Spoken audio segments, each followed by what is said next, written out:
Aquarius, welcome to your monthly horoscope for March 2026. I'm Adeana. I'm an intuitive astrologer.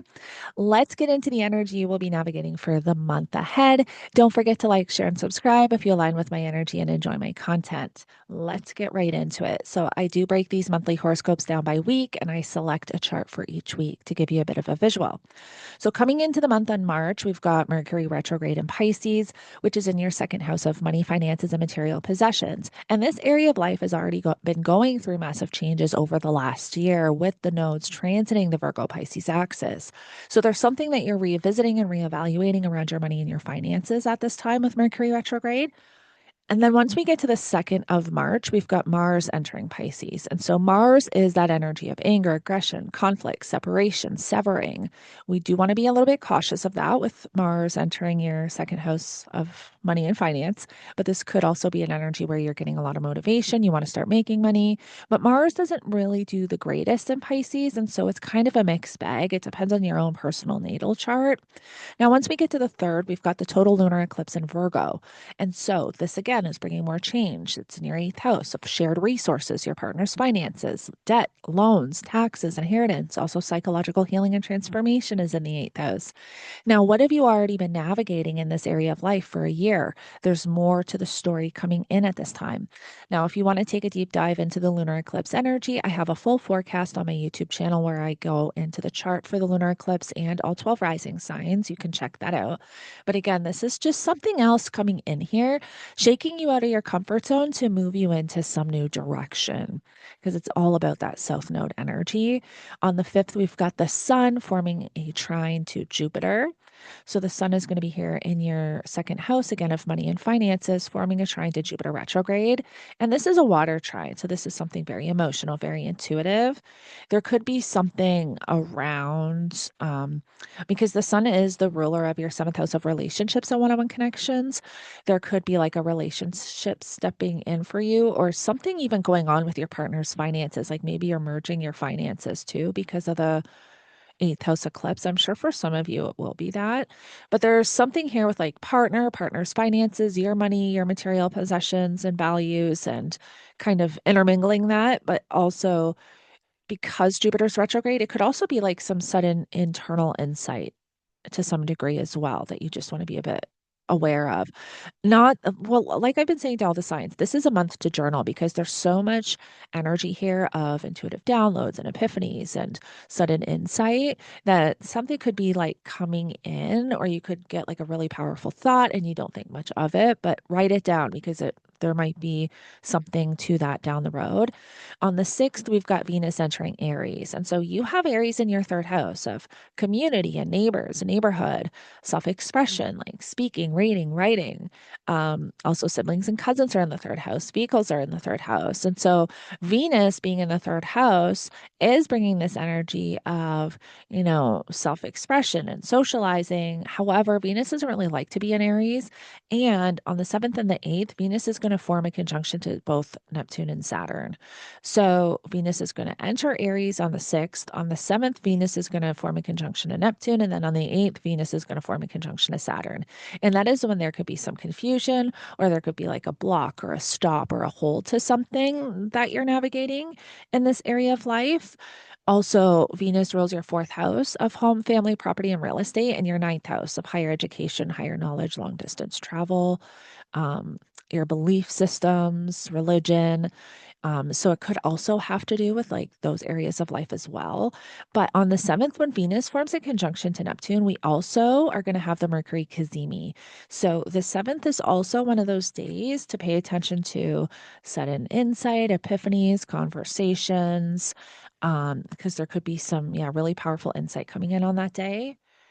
Then we get to the 2nd week, and on the 9th, we've got Mercury retrograde forming a trine to Jupiter retrograde. Now, the first time we had Mercury trine Jupiter here was February 16th. So, what were you navigating around February 16th? Because that's going to give you an idea of what you will be revisiting on March 9th. On the 10th, Jupiter is going to station direct, which is nice because Jupiter rules our optimism and our hope. And sometimes when Jupiter is at a standstill and getting ready to station, we feel like there's no light at the end of the tunnel. So having Jupiter station direct is definitely going to feel nice. And then on the 13th, we're going to have Mars forming a conjunction to the North Node. And this is where we really feel this powerful urge to move forward with something, take action with something. However, there's still not a lot of clarity because of the Mercury retrograde and also because Mars is in Pisces, and Pisces kind of dilutes Mars energy, where Mars usually is very highly motivated and active. Pisces waters that down, right? It's a mutable water sign. So Mars does not like to be in Pisces. And so we may feel like this urge to take action, but there's still so many unknowns, if that makes sense. And then on the 15th, Mercury retrograde is going to form a conjunction to Mars. So again, kind of adding to that confusion of like wanting to take action with something, but things just aren't making sense. There's a lack of understanding, lack of clarity. So yeah, just be a little bit cautious the end of the second week, especially if you're trying to take action. Like, I don't recommend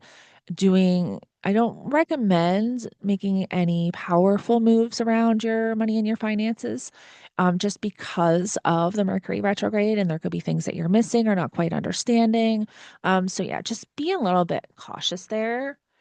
Then we get to the third week of March, and on the 17th, we have Mercury retrograde forming a conjunction to the North Node. Again, this is another one of those days powerful insight, epiphanies, important conversations, information coming in. And it could have to do with whatever you've been navigating here in the second house.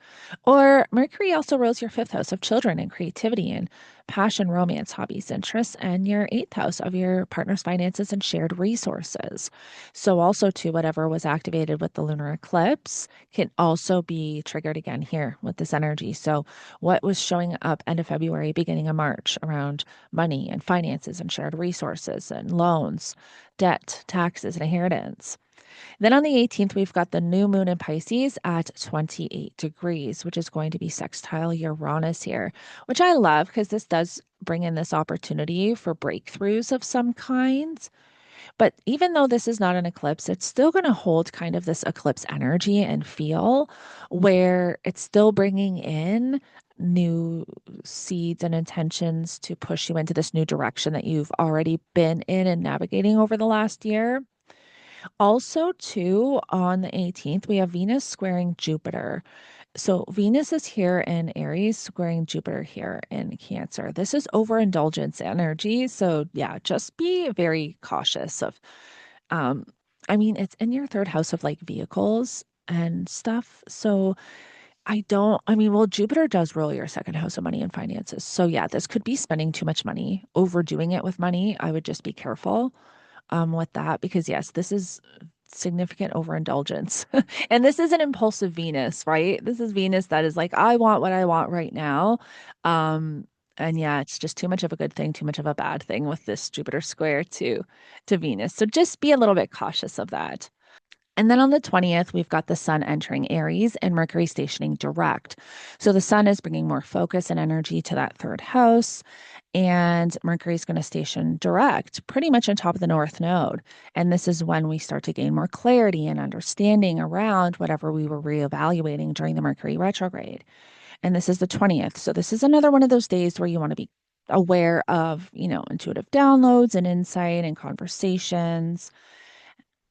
And then on the 21st, Mars is going to form a trine to Jupiter.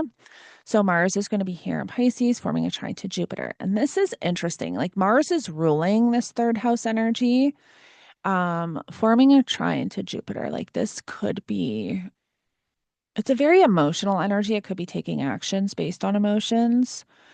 But due to there's definitely more clarity here. Like Mercury at this point is direct.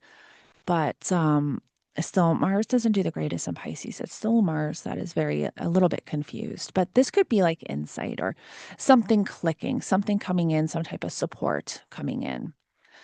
And then on the 22nd, the sun is going to form a conjunction to Neptune here in Aries. And the sun is our life force energy, our vitality. And this could be a day where we're a little bit energetically depleted. So yeah, I mean, the sun naturally does great in Aries, but with the Neptune, we don't know. That could be a mixed bag, right? It all depends on your chart. And Neptune confuses things and blurs lines and boundaries. And then we get to the fourth week of March. And on the 25th, we've got the sun forming a conjunction to Saturn and sextiling Pluto. And then on the 28th, Saturn is going to sextile Pluto. So this really brings in some interesting transformation or opportunity for transformation or opportunity for something to be brought to the surface of some kind. Again, whatever's activated here, like what is Saturn activated here for you? The last month. That could give you an idea of what you will be navigating around this energy at the end of March. And then on the 30th, we've got Venus entering Taurus. And so Venus is going to move into your fourth house. Venus loves being in Taurus. This is a great energy to redecorate the home, renovate, spend time with family members. I love this energy. And as I've been saying to all the other signs, Aquarius, like we are in this year of change. Every month there's significant change. Like next month, we've got Uranus entering Gemini. So that's a whole other can of worms, right?